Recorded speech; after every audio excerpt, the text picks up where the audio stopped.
Voilà, c'est Bételgeuse, Rigel et c'est la ceinture d'Orion qui traverse. Bételgeuse, Rigel, Bêta Orion, des supergéantes rouges ou bleues. Et Rigel, beaucoup plus bleu. Oui, voilà. Ces passionnés cherchent dans le ciel de Pau quelques-unes des 7 à 8 000 étoiles que l'on peut observer à l'œil nu, pendant que Philippe règle son télescope. Là, je suis en train de viser une étoile, puisque je la vois à l'œil nu, la viser dans le télescope pour me servir d'alignement, qui ensuite me permettront de trouver les autres objets. Ce sont lesquelles ces étoiles? Cette étoile, c'est Capella. Ah si, je la vois. Elle est juste sur le toit, là, au-dessus.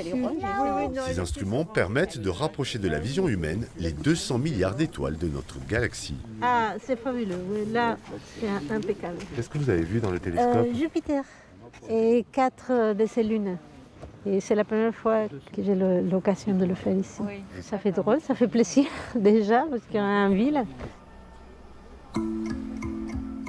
Une observation au pied des immeubles dans le quartier Berlioz, l'association Germéa a organisé cette première nuit des étoiles d'hiver dans un environnement accessible à tous.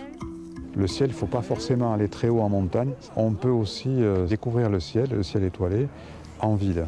C'est presque même plus facile pour faire de l'initiation parce que les lampadaires lointains, c'est-à-dire la lumière de Pau qui est diffusée, masque une partie des étoiles, les moins brillantes, quoi. Et ça permet aux gens de repérer plus facilement ce qu'on leur montre au niveau des constellations. Donc pour apprendre, c'est presque mieux.